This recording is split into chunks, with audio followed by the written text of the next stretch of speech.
Sam from Road Trail Run here. Want to share our review of the Skechers Performance Forza 4 Hyper. It's Skechers light stability entry. So over here you can see on the lateral side we have Skechers lively springy HyperBurst, and on the medial side we have equally light but denser and quite a bit firmer ultralight foam.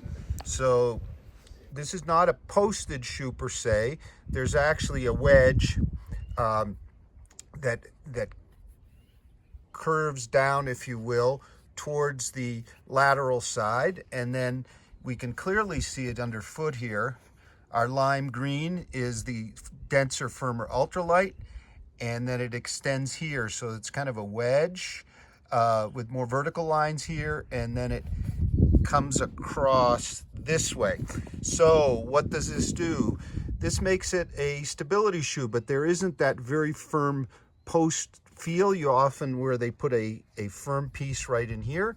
So it's an overall firmer medial side feel with a softer, livelier lateral side feel. So the three of us tested the shoe so far, and what we're finding is it does require a break-in period. They were kind of loud and slappy at first, stiff, but after 5 or 6 miles, things really started to open up. They are quite flexible. You can see here, there's a nice distinct flex point.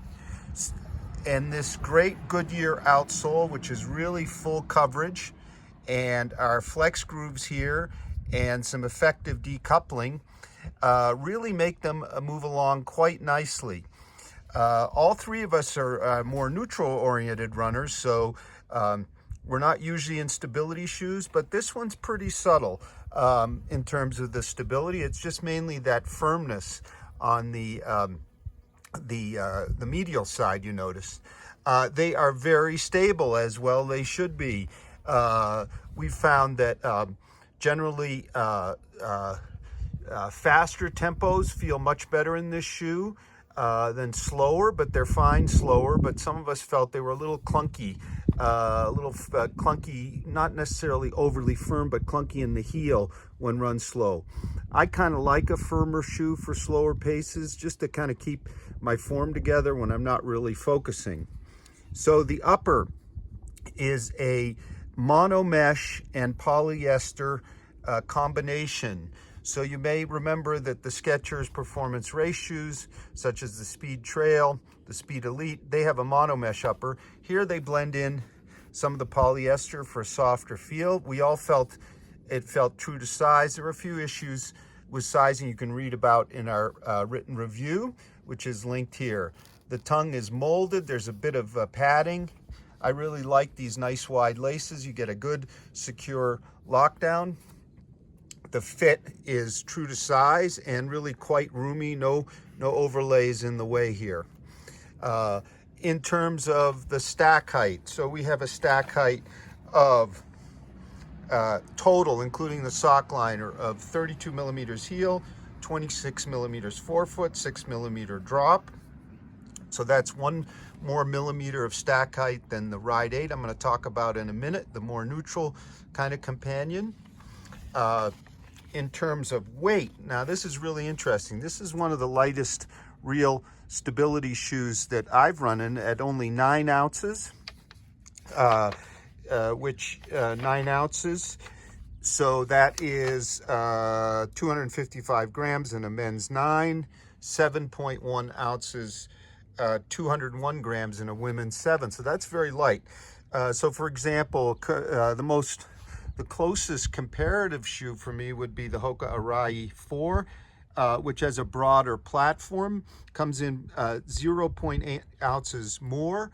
They have a similar feel with the Arai being a bit softer. Another one to look at, of course, is the Nike Infinity React. It's 0.7 ounces heavier. It's softer. It's a little more energetic, but it has side rails on the lateral and medial side, which the Skechers doesn't. And I found, as a neutral runner, and those rails are really oriented towards knee support, that they got in the way, particularly the lateral one. Another very good comparison here is to Skechers neutral complement, the Ride 8, which is an all hyper midsole. There's no lateral UltraFlight here, so it's a more neutral shoe. It's a bit softer. Most notably for me, as you can see, the rocker. The Ride 8 is a much flatter riding shoe.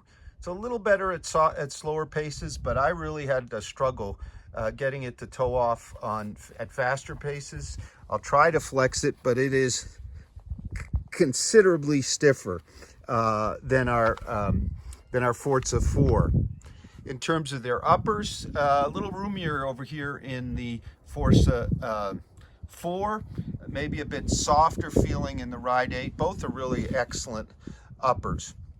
Underfoot, they both have our Goodyear rubber, which Skechers has put across the line. They grip really well. The wear's been good, but you can see the more decoupled longitudinally approach to the Forza versus the bars across, and that for me translates into a far superior, more responsive, snappier ride for our Forza 4 than the Ride 8, which is this kind of a softer shoe that handles slower paces a bit better, but I really struggle when it gets going fast. So it will be on sale in April, first with the men's pairs about April 8th, and the women's will come towards the end of the month. The price is $145. So this is Skechers Forza 4 Hyper, Go Run Forza 4 Hyper, their light stability shoe. Most notable for me is the lightweight, the responsive ride, the stability. A few minuses for the firmness of our UltraFlight on the medial side. All of our testers thought, geez, if they could just make that a touch less firm, it would be an incredible shoe all around. Not just for people who need the pronation support, but us lateral side guys who just want a more neutral shoe. Thank you very much for watching. You can find the full written review linked here.